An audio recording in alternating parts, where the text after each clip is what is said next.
So what do you think about living at Lulwanda? What was the transition like, and how do you enjoy living at the children's home all the time? Originally, we could go at the children's home at 8 in the morning and leave at 5 in the evening. And from 5 to 8 in the morning, we had a little grasp of what was taking place. Yeah. But when we moved at the children's home, it became easier for us to know what is going on all through. And after understanding what was going on, even when we are not there, we know how the situation is. So that one gives us peace in our hearts. Okay. So do you feel like it's your extended family? Do you feel like you have 91, 93 children? Yes. Yeah. For me, when I usually call them, they call me on the function to introduce myself. I usually tell them I have 98 children. Yeah. People wonder. Those children are part and parcel of my life, of my wife's life, of our family. We see ourselves as one family. And the children call me uncle, they call me daddy, they call her mommy. Yeah. And it is all fun. Yeah. Yeah. It is all fun. The children actually call you mommy and daddy? Yes. Some of them? They do. So, personally, I am looked at as the father of the whole family. And usually the nitty-gritty of the mothers, they handle themselves. And the issues that at times which concern the children, they bring them to me and we handle them together. But the other issues of their personal, at a time their personal problems, they share together. I encourage them to share together. And in case they fail, that's when only I can intervene to help them. Yeah. Go forward. But they manage to handle some of those nitty-gritties of their personal lives. Okay. So you've lived there for 2 years. How have you seen the children develop or change? I mean, the children are physically getting older, but what other changes have you seen in the children and the interaction of the children and the introduction of new children? What have you observed being right on location all the time? Personally, I've seen some bonding taking place and shape, which is very good, because even when we are working in our families, we have some favorite brothers, we have favorite sisters, and I'm seeing it taking shape. Though I try to do my level best, because we gave the responsibility, the big one, to take care of the younger ones. Oh, okay. All throughout, in the boys and the girls, there is that responsibility and personal commitment to ensure that the children help one another and they grow up bonded together. And the big one also because they are big, and as we approach the teen, the adolescence stage, they have also some bonding. Those ones who are related in the size and in the physical appearance, they tend to bond more together.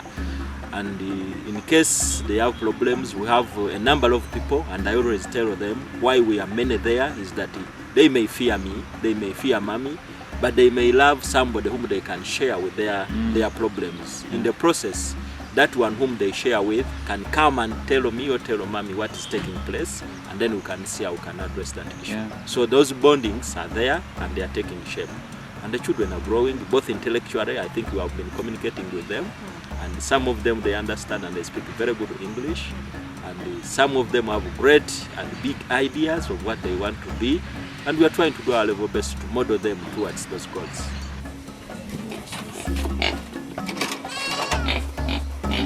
Does the pig have a name?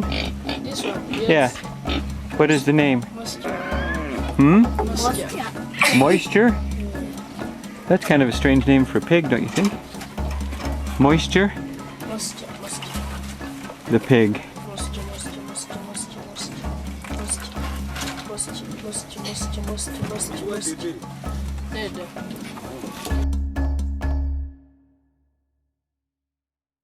So as far as development of the children, I mean, you're a good mommy and a good daddy, and they have their adults around them.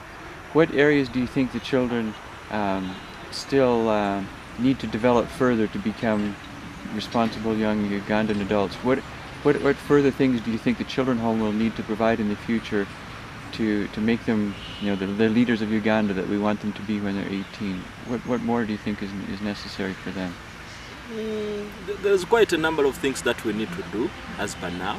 One thing I'm happy that the infrastructure development which is taking place at the children's home is taking a lot of burdens on us, and a lot of worries and a lot of challenges are being handled, and we are happy about that development. But we look forward that, you know, these children are now growing up. We have boys and girls living within the same fence, and that one poses new challenges. You know, we are dealing with human beings. And my big challenge is, as these children grow, I feel we need even to separate them. We need to have the big girls, big boys, and the younger ones separated to help us if we are going to manage and to handle their moral behavior.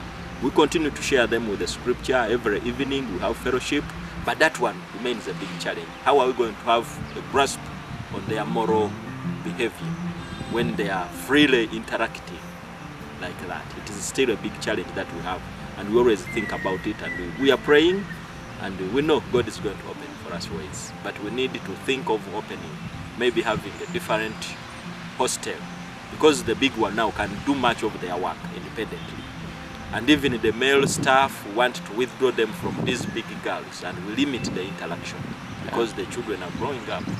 So those are some of the issues we need to work on. But one challenge is, sometimes I sit down and I think about it. I say, is this really making a family, or it's just a job?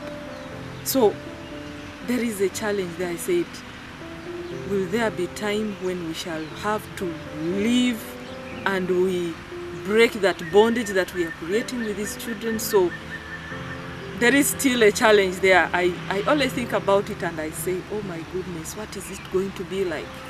So, but I really appreciate for everything that they are doing.